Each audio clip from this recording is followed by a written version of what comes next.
નમસ્કાર, stock this વીકમાં આપનું સ્વાગત છે. અને આ સપ્તાહે કયા શેર્સ ફોકસમાં રહ્યા અને આગળ હવે કયા સંકેતો પર નજર રાખવી જોઈએ એની ચર્ચા સાથે હાજર છું હું ઝરણા અરકંઠી. તો આ સપ્તાહ ખાસો વોલેટાઇલ સપ્તાહ રહ્યું. ઘણા ઉતાર ચઢાવ આપણે જોયા, પરંતુ ઓવરઓલ આ સપ્તાહના અંતે આપણે જોઈએ તો બજાર મજબૂતી સાથે બંધ થતા આપણને જોવા મળ્યા છે. સેન્સેક્સની અહીં આગળથી આપણે વાત કરી લઈએ તો લગભગ 2% આસપાસની મજબૂતી. એક્ઝેક્ટલી જો આપણે વાત કરવી હોય સેન્સેક્સના ક્લોઝિંગની, તો સેન્સેક્સનું ક્લોઝિંગ જે છે એ 74,332 ઉપર થયું છે, એટલે 1.55%ની મજબૂતી.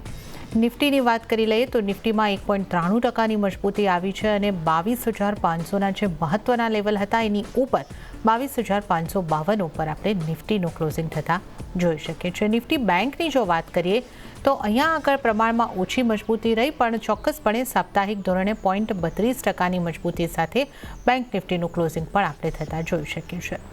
આ ઉપરાંત મિડ કેપ અને સ્મોલ કેપ પણ આપણને મજબૂતી સાથે જ બંધ થતા જોવા મળ્યા છે. મિડ કેપની સ્પેસિફિકલી વાત કરી લઈએ તો 2.66%ની મજબૂતી બની અને 49,190 ઉપર બંધ થતો જોવા મળ્યો છે મિડ કેપ. અને સ્મોલ કેપની વાત કરીએ તો અહીંયા આગળ શાનદાર 5.47%ની સાપ્તાહિક મજબૂતી 15,504 ઉપર આપણને સ્મોલ કેપ બંધ થતા જોવા મળ્યા છે.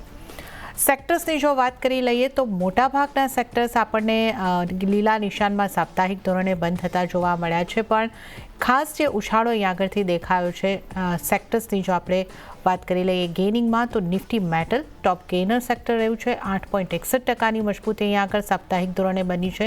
નિફ્ટી પીએસસીમાં 7.36%ની મજબૂતી. નિફ્ટી એનર્જી 5.90% મજબૂત. નિફ્ટી ઓઇલ એન્ડ ગેસ 5.33% મજબૂત થયો છે. હવે સ્ટોક સ્પેસિફિક આપણે આ સપ્તાહના ગેઇનર્સ અને લૂઝર્સ ઉપર જો અહીં આગળથી નજર કરી લઈએ. ગેઇનર્સની જો આપણે અહીં આગળથી વાત કરીએ, બીઈએલ આ સપ્તાહનો ટોપ ગેઇનર બન્યો છે. 12.48%ની મજબૂતી આ સપ્તાહમાં આ સ્ટોકે દર્શાવી છે. ત્યારબાદ ટાટા સ્ટીલ જોઈ લો, 10.47%ની મજબૂતી સાથે ટાટા સ્ટીલ પણ ટોપ ગેઇનર્સમાં સામેલ થયો છે. ભારત પેટ્રોલિયમ 10.10%ની મજબૂતી અને હિન્દાલ્કોમાં પણ 8.99%ની મજબૂતી આવી છે.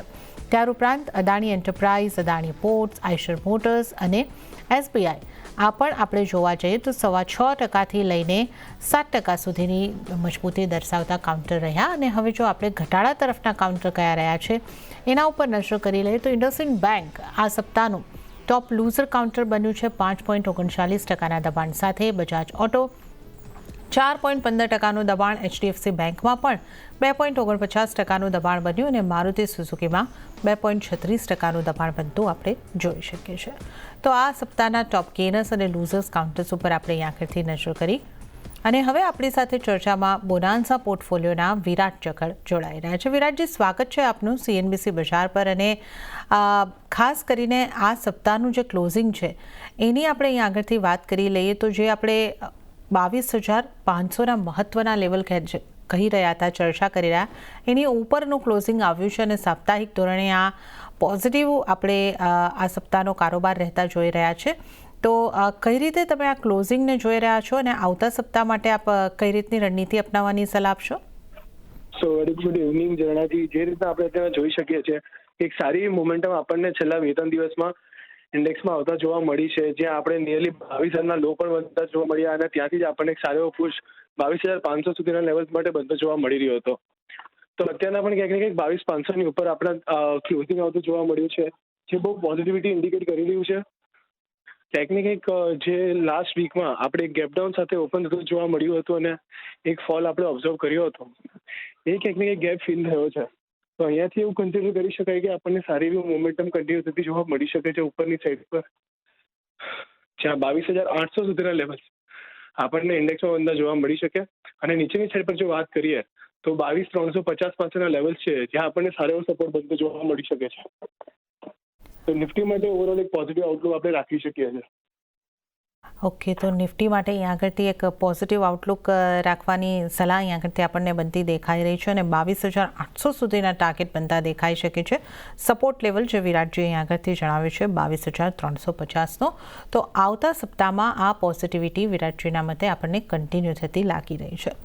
પણ વિરાટજી, બેંક નિફ્ટીની જો આપણે વાત કરીએ તો બેંક નિફ્ટીએ નિફ્ટીની સરખામણીમાં આ સપ્તાહમાં અંડર પરફોર્મ કર્યું છે, પણ વીકલી ધોરણે આપણે જોઈએ તો પોઝિટિવિટી સાથે જ ક્લોઝિંગ છે. 48,497ની આસપાસનું ક્લોઝિંગ છે. બેંક નિફ્ટી ઉપર આપની કઈ રીતની સલાહ રહેશે? બેંક નિફ્ટીમાં પણ આપણે જોઈએ કે એક ને એક તો જે 48,000નો લેવલ હતો એને પ્રીવિયસલી પણ સારા એવા સપોર્ટની જેમ કામ કર્યું છે. એક સારા ડિમાન્ડ ઝોનની જેમ આપણને કામ કરતું જોવા મળ્યું હતું પ્રીવિયસલી પણ, અને હાલમાં પણ એ જ લેવલની આસપાસથી આપણને એક સારો સપોર્ટ બનતો જોવા મળી રહ્યો છે. તો ક્યાંક ને ક્યાંક કન્સિડર કરી શકાય કે જ્યાં સુધી 48,000નું લેવલ આપણને નથી તોડાવ્યું, 48,000ની ઉપર જ્યાં સુધી સસ્ટેન થાય છે અને આ લેવલને જ્યાં સુધી જાળવી રાખે છે ત્યાં સુધી કદાચ આપણને જે મોમેન્ટમ છે એ ફ્લેટ ટુ પોઝિટિવ સાઇડની કન્ટિન્યુ થતી જોવા મળે, જ્યાં ઉપરની સાઈડ પર 49,500 સુધીના લેવલ્સ પણ આપણને બનતા જોવા મળી શકે છે અને નીચેની સાઈડ પર 48,000 પાસે આપણને એક સ્ટ્રોંગ સપોર્ટ ઓબ્ઝર્વ થતો જોવા મળી શકે છે. ઓકે, તો બેંક નિફ્ટી માટે આપણને આગળની ચાલ જે છે તે ફ્લેટ ટુ પોઝિટિવ લાગી રહી છે અને ટાર્ગેટની જો વાત કરીએ તો વિરાટજી 49,500 સુધીનો ટાર્ગેટ અહીંયા આગળથી જોઈ રહ્યા છે. 48,000નો સપોર્ટ એમણે ખાસ ધ્યાને રાખવાની સલાહ આપી છે. તો નિફ્ટી, બેંક નિફ્ટી બંને ઉપર એક પોઝિટિવ વ્યૂ વિરાટજીનો બનતો દેખાઈ રહ્યો છે. અન્ય નિષ્ણાતો કઈ રીતની સ્ટ્રેટેજી અપનાવવાની સલાહ આપી રહ્યા છે, ખાસ કરીને નિફ્ટી ઉપર, એના ઉપર હવે આપણે નજર કરી લઈશું. શરૂઆત કરીશું હેન્ડસેક્સ સિક્યોરિટીઝના મહેશ ઓઝાની સ્ટ્રેટેજીથી. એમણે નિફ્ટીને બાય કરીને ચાલવાની સલાહ આપી છે. બાય ડીપની ઇનફેક્ટ સ્ટ્રેટેજી અપનાવો, આ સલાહ એમની બની રહી છે. તો એમણે જે બાઇંગ કરવાની સલાહ આપી છે 22,460, 22,500ના લેવલની આસપાસથી, ટાર્ગેટ 22,640, ત્યારબાદ 22,740 અને ત્યારબાદ 22,850ની ઉપરના ટાર્ગેટ તેઓ જોઈ રહ્યા છે. સ્ટોપલોસ 22,380નો રાખવાની સલાહ મહેશ ઓઝા તરફથી મળતી દેખાઈ રહી છે.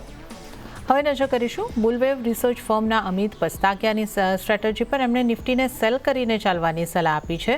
22,500ની નીચેથી સેલ કરવાની સલાહ, ટાર્ગેટ 22,380 થી લઈને 22,220નો તેઓ જોઈ રહ્યા છે અને 22,600નો સ્ટોપલોસ રાખવાની સલાહ અહીંયા આગળથી અમિત પસ્તાકિયાજીની બનતી દેખાઈ રહી છે. તો ઘણી બધી અનિશ્ચિતતાઓ બનેલી છે, એની વચ્ચે આપણને એક મિશ્ર વ્યૂ જે છે માર્કેટ ઉપર બનતો આપણા નિષ્ણાતોનો દેખાઈ રહ્યો છે. પણ સ્ટોક સ્પેસિફિક આપણે ચર્ચા કરીશું.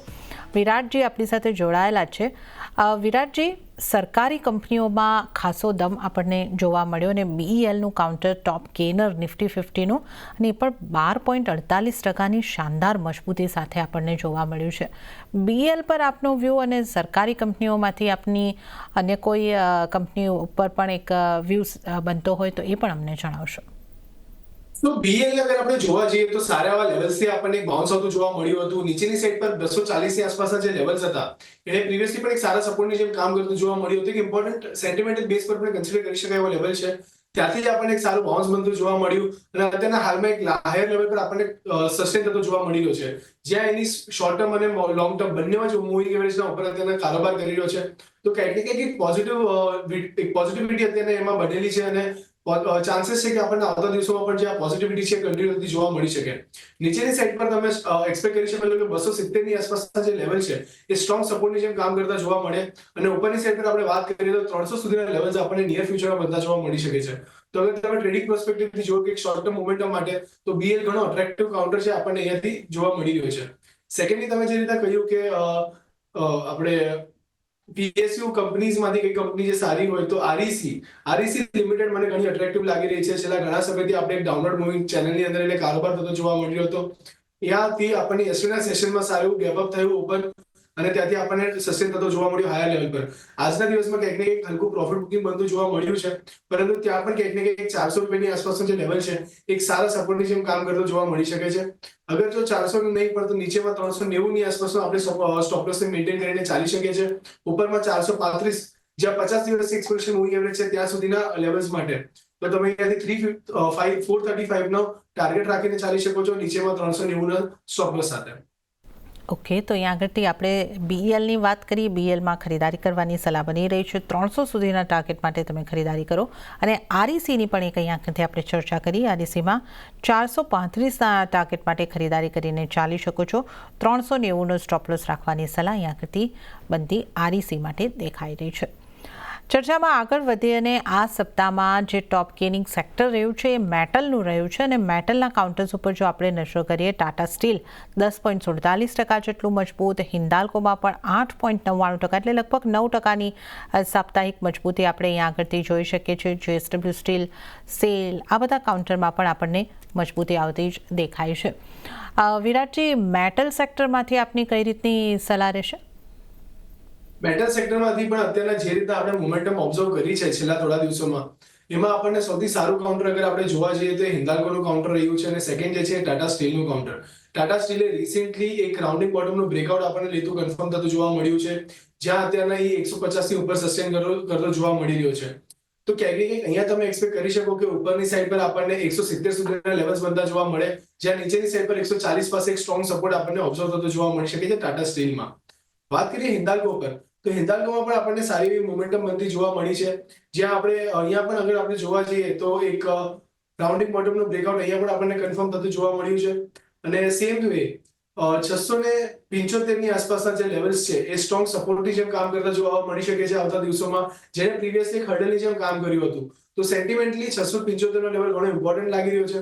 તો અહીંયાથી પણ તમે બાય કરીને ચાલી શકો છો. વોલ્યુમ્સ બી ઇન્ક્રીઝ થઈ રહ્યા છે અને કંઈક ને કંઈક સ્ટ્રોંગ જે છે એ પણ મોમેન્ટમમાં છે. તો અહીંયા પણ તમે 675 ની આસપાસનો સ્ટોપ લોસ મેન્ટેન કરીને ઉપરમાં 720 ના ટાર્ગેટ માટે હિન્દાલ્કોને પણ ખાસ ધ્યાનમાં રાખીને ચાલી શકો છો. ઓકે, તો હિન્દાલ્કોમાં ખરીદી કરવાની સલાહ અહીંયા આગળથી બનતી દેખાઈ રહી છે. 675નો સ્ટોપ લોસ, 720ના ટાર્ગેટ માટે હિન્દાલ્કોમાં ખરીદીની સલાહ અહીંયા આગળથી બની રહી છે.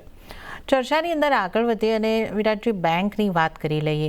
બેંકમાં આપણને જોવા જઈએ તો કાઉન્ટર સ્પેસિફિક કે મિશ્ર મુવમેન્ટ આપણે કહી શકીએ, મિશ્ર ચાલ દેતી દેખાય છે. PSU બેંકમાંથી SBI જેવી બેંકે ખૂબ સારી મજબૂતી દર્શાવી છે. SBIની જો આપણે અહીંયા આગળથી વાત કરી લઈએ તો લગભગ 6.38%ની સાપ્તાહિક મજબૂતી દર્શાવી છે. પરંતુ પ્રાઇવેટ બેંકમાંથી જો આપણે જોઈએ, દિગ્ગજ બેંકોની અંદર આપણને ઘટાડો નોંધાયો છે. HDFC બેંકની જ અહીંયા આગળથી જો આપણે વાત કરી લઈએ, HDFC બેંકમાં 2.5%ની આસપાસનું દબાણ સાપ્તાહિક ધોરણે બનતું દેખાયું છે. ICICI બેંક 0.5%ની આસપાસ જેવી પોઝિટિવ આપણને રહેતી દેખાય છે. ઇન્ડસઇન્ડ બેંકમાં મોટો ઘટાડો આપણને આવતો દેખાયો છે, 5.39%નો. તો બેંક્સને તમે કઈ રીતે જોઈ રહ્યા છો? PSU બેંક અને પ્રાઇવેટ બેંકમાંથી કયા કાઉન્ટર રડારમાં રાખવાના રહેશે? તો અગર અહીંયાથી આપણે જોવા જઈએ તો PSU બેંકની સામે પ્રાઇવેટ બેંકનું પરફોર્મન્સ આપણને થોડું સારું થતું હોય એવું લાગી રહ્યું છે. અને જે રીતે આપણે જોઈ રહ્યા છે કે એક સારા પ્રેશરમાં આપણને PSU બેંકમાં કારોબાર થતો જોવા મળી રહ્યો છે, જેની સામે અગર આપણે પ્રાઇવેટ બેંક્સની વાત કરીએ તો ત્યાં પણ એક સ્ટેબિલિટી બનતી જોવા મળી રહી છે. જેમાંથી અગર આપણે વાત કરીએ તો એક્સિસ બેંક નીચેથી સારો એવો કવર થતો જોવા મળ્યો છે. HDFCમાં આપણને કરેક્શન આવતું નથી જોવા મળ્યું, એક આલ્ફા જનરેટ કરી રહ્યો છે. તો ક્યાંક ને ક્યાંક એક આઉટ પરફોર્મન્સ આપણને પ્રાઇવેટ બેંક્સ તરફથી બનતું જોવા મળી રહ્યું છે. આજે છેલ્લા ઘણા સમય બાદ આપણને HDFC 1700 ના લેવલ્સને નીચે તેના કારોબાર થતો જોવા મળ્યો, જ્યાં 1700 ના લેવલને કન્ટિન્યુઅસલી મેન્ટેન કરવાની ટ્રાય કરી રહ્યું હતું. તો અહીંયાથી અગર આપણે જોવા જઈએ તો HDFC બેંક અને એક્સિસ બેંક મને ઘણી અટ્રેક્ટિવ લાગી રહી છે. HDFC બેંકની અગર વાત કરીએ તો નીચેમાં 1670 ની આસપાસના લેવલ છે, જે સ્ટ્રોંગ સપોર્ટની જેમ કામ કરતા જોવા મળી શકે. ઉપરમાં 1720 નો લેવલ જે છે એ ફર્સ્ટ હર્ડલની જેમ કામ કરીને જો 1720 ના લેવલ સરપાસ થાય છે તો ત્યાં તમે 1750 સુધીના લેવલ્સ પણ ઓબ્ઝર્વ કરી શકો છો. એક્સિસ બેંકની વાત કરીએ તો એક્સિસ બેંકમાં આજના દિવસમાં આપણને જે પ્રીવિયસ ગેપ સાથે ઓપન થતું જોવા મળ્યું તે ગેપનું ફિલિંગ આજના દિવસમાં બનતું જોવા મળ્યું છે. 50 દિવસ અને 20 દિવસ બંને એક્સપોનેન્શિયલ મૂવિંગ એવરેજની ઉપર અત્યારના એક્સિસ બેંક તરફથી કારોબાર થતો જોવા મળી રહ્યો છે. તો ક્યાંક ને ક્યાંક અહીંયા પણ એક સારી એવી પોઝિટિવિટી આપણને બનતી જોવા મળી રહી છે. 1010 નો સ્ટોપ લોસ મેન્ટેન કરીને એક્સિસ બેંકમાં પણ તમે લોંગ કરીને જઈ શકો છો. ઉપરમાં 1100 સુધીના લેવલ્સ આપણને નિયર ફ્યુચરમાં બનતા જોવા મળી શકે છે. તો એક્સિસ બેંક અને HDFC બેંક બંનેમાં ખાસ ધ્યાન રાખવાની સલાહ રહેશે. આ ચર્ચામાં આગળ વધીએ પહેલાં તમારી પસંદગીના સ્ટોક જાણી લઈએ. આવતા સપ્તાહ માટે કયા સ્ટોક પર બની રહી છે આપની પસંદગી? તો મારા તરફથી બે સ્ટોક રહેશે જેને તમે ખાસ ધ્યાનમાં રાખીને ચાલી શકો છો. સૌથી પહેલું જે કાઉન્ટર છે સફાયર ફૂડ. સફાયર ફૂડમાં આપણે જોવા જઈએ તો ક્યાંક ને ક્યાંક એક સીમિત રેન્જની અંદર આપણને કારોબાર થતો જોવા મળી રહ્યો હતો અને જ્યાં એની ક્લસ્ટર ઓફ મૂવિંગ એવરેજ છે ત્યાંથી જ આપણને સપોર્ટ લઈને અત્યારે કાઉન્ટર પોઝિટિવ સાઈડનું મોમેન્ટમ લેતું જોવા મળી રહ્યું છે. અસેન્ડિંગ ટ્રાયેંગલનું બ્રેકઆઉટ આપણને રિસેન્ટલી બનતું જોવા મળ્યું છે વિથ ગુડ વોલ્યુમ. તો ક્યાંક ને ક્યાંક જે મોમેન્ટમ છે એ પોઝિટિવ સાઈડનું બનતું જોવા મળી રહ્યું છે. નીચેની સાઈડ પર 325 ની આસપાસનો સ્ટોપ લોસ મેન્ટેન કરીને ઉપરમાં 375 ના ટાર્ગેટ માટે તમે સફાયર ફૂડને ખાસ ધ્યાનમાં રાખીને ચાલી શકો છો. સેકન્ડ જે કાઉન્ટર છે અંબુજા સિમેન્ટ. અંબુજા સિમેન્ટ પણ આપણે જોયું હતું કે ઉપરના સાઈડથી સારું એવું કરેક્ટ થયું. અત્યારે રાઉન્ડિંગ બોટમ જેવું નીચેથી બનાવતું જોવા મળી રહ્યું છે, એક પ્રોસેસમાં છે અને બોટમ રિવર્સલની ફોર્મેશન ફોર્મ કરીને હેમર ફોર્મ કરીને અત્યારે આપણને પોઝિટિવ તરફી કારોબાર બનતો જોવા મળી રહ્યો છે. ડેફિનેટલી 500 રૂપિયાની આસપાસના લેવલ્સ છે જે સેન્ટિમેન્ટલ બેઝ પર એક હર્ડલની જેમ કામ કરતા જોવા મળી શકે, પરંતુ ક્યાંક ને ક્યાંક જે રીતના મોમેન્ટમ આવી છે એ રીતના જોતા લાગી રહ્યું છે કે આવતા વીકમાં આપણને અહીંયા એક સારો એવો ઉછાળો બનતો જોવા મળે, જ્યાં 540 સુધીના લેવલ્સ આપણને ઉપર બનતા જોવા મળી શકે છે અને નીચેમાં 480 એક સ્ટ્રોંગ સપોર્ટની જેમ કામ કરતો જોવા મળી શકે છે. તો અંબુજા સિમેન્ટ અને સફાયર ફૂડ બંને પર ખાસ ધ્યાનમાં રાખવાની સલાહ રહેશે. ઓકે, તો વિરાટજીની પસંદગીના બે સ્ટોક ઉપર નજર કરી લઈએ. સફાયર ફૂડમાં ખરીદારી કરવાની સલાહ, 325નો સ્ટોપ લોસ ધ્યાને રાખીને ખરીદારી કરો 375ના ટાર્ગેટ માટે. અને આ ઉપરાંત જે બીજી પસંદગીનું કાઉન્ટર જે અહીંયા બનતું દેખાઈ રહ્યું છે એ બની રહ્યું છે અંબુજા સિમેન્ટનું 540ના ટાર્ગેટ માટે અહીંયા આગળથી ખરીદારી કરવાની છે 480નો સ્ટોપ લોસ રાખીને. તો અંબુજા સિમેન્ટ અને સફાયર ફૂડ. ચર્ચાની અંદર આપણે આગળ વધીએ તો આ સપ્તાહની અંદર રિલાયન્સમાં પણ આપણને ખૂબ સારી મજબૂતી આવતી દેખાય છે. શુક્રવારના દિવસે 3% જેવી મજબૂતી અને સાપ્તાહિક ધોરણે આપણે જોઈએ તો 4% કરતાં વધારેની મજબૂતી આ કાઉન્ટરે દર્શાવી છે. તો અહીંયા આપની કઈ રીતની સલાહ રહેશે? તો રિલાયન્સને અગર આપણે જોવા જઈએ તો જે રીતના આપણે ઓવરઓલ ઇન્ડેક્સમાં મુવમેન્ટ આવતી જોવા મળી એને મેજર સપોર્ટ આપવા વાળું કાઉન્ટર આપણે રિલાયન્સને કન્સિડર કરી શકાય એવું છે, કારણ કે યસ્ટરડેના સેશનમાં પણ સારી એવી રિકવરી આપણને બનતી જોવા મળી હતી, જ્યાં 3% વધારેનો આપણને ઉછાળો બનતો જોવા મળ્યો હતો.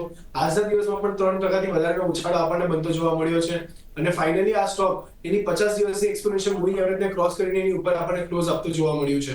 તો ક્યાંક ને ક્યાંક જે મોમેન્ટમ છે હવે પોઝિટિવ સાઇડ તરફી શિફ્ટ થયું એવું લાગી રહ્યું છે. નીચેમાં 1220 ની આસપાસના લેવલ છે જે સ્ટ્રોંગ સપોર્ટની જેમ કામ કરતા જોવા મળી શકે અને ઉપરની સાઈડ પર આપણે જો જોવા જઈએ તો 1310 સુધીના લેવલ્સ છે જે આપણને નિયર ફ્યુચરમાં બનતા જોવા મળી શકે છે. તમે રિલાયન્સ ઇન્ડસ્ટ્રીઝને પણ એક પોઝિટિવિટી માટે ધ્યાનમાં રાખી શકો છો. ઓકે, તો રિલાયન્સ માટે એક પોઝિટિવ વ્યૂ બનતો દેખાઈ રહ્યો છે. 1310 સુધીના ટાર્ગેટ અહીંયા આગળથી બનતા દેખાઈ શકે છે. અને આપને જણાવી દઈએ કે આપ જે ચેનલ જોઈ રહ્યા છો CNBC બજાર, તેનો કાર્યભાર નેટવર્ક 18 અને CNBC TV 18નું સ્વતંત્ર મીડિયા ટ્રસ્ટ ધરાવે છે અને આનાથી મળતા આર્થિક લાભ રિલાયન્સ ઇન્ડસ્ટ્રીઝને મળે છે. તો આ ડિસ્ક્લેમર અને ચર્ચાની અંદર જો આપણે આગળ વધીએ, ઓટો કાઉન્ટર્સ અંગે વિરાટજી વાત કરવી છે. અહીંયા આપણે જો નજર કરીએ તો બજાજ ઓટો અને મારુતિ સુઝુકી જેવા કાઉન્ટર એવા રહ્યા છે કે જ્યાં ઘટાડો દેખાયો છે, પરંતુ M&M જેવું કાઉન્ટર સાપ્તાહિક ધોરણે આપણે જોવા જઈએ તો 5% મજબૂતી સાથે બંધ થતું દેખાયું છે. તો ઓટો સેક્ટરમાંથી કયા કાઉન્ટર પર કઈ રીતનો વ્યૂ રાખવો જોઈએ? જે રીતે તમે પણ કહ્યું કે આપણને સારું મોમેન્ટમ બધું જોવા મળ્યું હતું મહિન્દ્રામાં. બાકી બીજા બધા કાઉન્ટરની વાત કરીએ, બજાજ ઓટો છે કે હીરો મોટો કોર્પને લઈ લઈએ કે એની સામે મારુતિને જોઈ લઈએ, તો હરેક જગ્યા પર આપણને સારું એવું પ્રેશરમાં કારોબાર થતો જોવા મળ્યું હતું. મહિન્દ્રામાં આપણને એક સ્ટેબિલિટી બનતી જોવા મળી રહી છે. ક્યાંક ને ક્યાંક આ કાઉન્ટર પણ હજી બી પ્રેશરની અંદર ટ્રેડ થતો જોવા મળી રહ્યો છે. પ્રીવિયસલી આપણે જોયું હતું કે 2750 2760 ની આસપાસના જે લેવલ હતા એ સ્ટ્રોંગ સપોર્ટની જેમ કામ કરતા જોવા મળી રહ્યા હતા, પરંતુ ક્યાંક ને ક્યાંક ઈ લેવલની નીચે અત્યારે કારોબાર થતો જોવા મળી રહ્યો છે. તો ફિલહાલ માટે તમે વેઇટ એન્ડ વોચ કરીને ચાલી શકો છો. બીજા બધા ઓટો કાઉન્ટરની સામે અહીંયા આપણને એક સ્ટેબિલિટી બનતી જોવા મળી રહી છે. તો જો અહીંયા 2760 ની ઉપર અગર અહીંયાથી સસ્ટેન થાય છે આ કાઉન્ટર અને આપણને અહીંયાથી પોઝિટિવિટી કે એક સારા વોલ્યુમ સાથે કારોબાર થતો જોવા મળે છે, તો મહિન્દ્રા એક સારું બીડ હોઈ શકે છે આવતા સમય માટે ઓટો ઇન્ડસ્ટ્રીમાંથી બાય કરવા માટે, જ્યાં ઉપરની સાઈડ પર તમે 2950 સુધીના ટાર્ગેટ પણ એક્સપેક્ટ કરી શકો છો. નીચેની સાઈડ પર તમે સ્ટોપ લોસ અહીંયા રાખીને ચાલી શકો છો 2700 ના. તો કન્ડિશનલ બાય છે 2760 ની ઉપર તમે બાય કરીને ચાલો, 2700 ના સ્ટોપ લોસ રાખો અને ઉપરમાં તમે 2900 સુધીના ટાર્ગેટ રાખી શકો છો. ઓકે, તો કન્ડિશનલ બાય અહીંયા આગળથી મહિન્દ્રા ઉપર M&M ઉપર બની રહ્યું છે. 2760ની ઉપર જ બાઇંગ કરવાની સલાહ બની રહી છે. 2950નો ટાર્ગેટ અને 2700નો સ્ટોપ લોસ તમારે ધ્યાને રાખવાનો રહેશે. તો આપણે અહીંયા આગળથી M&Mની વાત કરી અને હવે જો આપણે અન્ય સ્ટોક્સની પણ અહીંયા આગળથી ચર્ચા કરી લઈએ. જે આપણા કેપિટલ માર્કેટને લગતા સ્ટોક છે એ પણ આ સપ્તાહમાં ખાસા એવા ફોકસમાં રહેતા દેખાયા છે. BSEના કાઉન્ટરમાં 9.9% કે એનાથી વધારેનો સાપ્તાહિક ઘટાડો આપણે જોયો છે. આ ઉપરાંત MCX જેવા કાઉન્ટરમાં પણ 6-7% ઘટાડો સાપ્તાહિક ધોરણે આવતો દેખાયો છે. અહીંયા આગળથી આપની કઈ રીતની સલાહ રહેશે વિરાટજી? તો BSE ને અગર આપણે જોવા જઈએ તો સારો એવો ફોલ આપણને એમાં બંધો જોવા મળ્યો હતો. રિસેન્ટલી જે 200 દિવસની એક્સપોનેન્શિયલ મૂવિંગ એવરેજ છે એને પણ કાઉન્ટર અત્યારે બ્રીચ કરીને એની નીચે આપણને ક્લોઝ આવતું જોવા મળ્યું છે. તો બીએસસીમાં ચાન્સીસ છે કે આપણને આવતા દિવસોમાં જે ઘટાડો છે એ કન્ટિન્યુ થતો જોવા મળે. જે આપણા સીડીએસએલ એક કાઉન્ટર એવું છે કે જે મને કરંટ પ્રાઇસ પર અટ્રેક્ટિવ લાગી રહ્યું છે, કારણ કે જે રીતે આપણને એમાં બોટમ રિવર્સલ્સ બનતી જોવા મળી રહી છે એ રીતના ચાન્સીસ છે આપણને કે અહીંયાથી પુશ બનતું જોવા મળે. આજના દિવસમાં ડેફિનેટલી હલકો ઘટાડો બનતો જોવા મળ્યો હતો, પરંતુ ક્યાંક ને ક્યાંક 1100 ની આસપાસના જે લેવલ છે એ સ્ટ્રોંગ સપોર્ટની જેમ કામ કરતા જોવા મળી રહ્યા છે, અને પ્રીવિયસલી પણ આ લેવલ ઘણા ઇમ્પોર્ટન્ટ લેવલની જેમ કામ કર્યું છે. તો અહીંયા આપણે એક ઉછાળા તરફી કારોબાર બનતો જોવા મળી શકે, જ્યાં તમે 1100 ની આસપાસનો સ્ટોપ લોસ મેન્ટેન કરીને ઉપરમાં 1250 ના ટાર્ગેટ માટે સીડીએસએ ને ધ્યાનમાં રાખીને ચાલી શકો છો, પરંતુ બીએસસી માટે ફિલહાલ માટે તમે અવોઇડ કરીને ચાલી શકો છો. ઓકે, તો સીડીએસએલમાં ખરીદારી કરવાની સલાહ અહીંયા કરતી બની રહી છે. અને આ સાથે જ વિરાટજી, સમય છે આપની પાસેથી રજા લેવાનો, તો આપના કોઈ ડિસ્ક્લોઝર? આજે આપણે જે પણ સ્ટોક ડિસ્કસ કર્યા છે અમારી પર્સનલ હોલ્ડિંગ કોઈમાં પણ નથી. ક્લાયન્ટે રિકમેન્ડ કર્યા હોત ક્લાયન્ટની પોઝિશન હોઈ શકે છે, પરંતુ અમારું પર્સનલ ઇન્ટરેસ્ટ કોઈ નથી. શોમાં ઇન્વાઇટ કરવા માટે આપનો ખૂબ ખૂબ આભાર. જી વિરાટજી, આપનો આભાર અમારી સાથે આ શો પર જોડાવા બદલ અને તમામ સ્ટોક્સ અંગે ચર્ચા કરવા બદલ. તો આ સાથે જ સ્ટોક ધીસ વીકમાં હાલ પૂરતું આટલું જ. હાલ મને પણ આપશો રજા, પણ વધુ અપડેટ અને સમાચારો માટે આપ જોતા રહો CNBC બજાર. નમસ્કાર.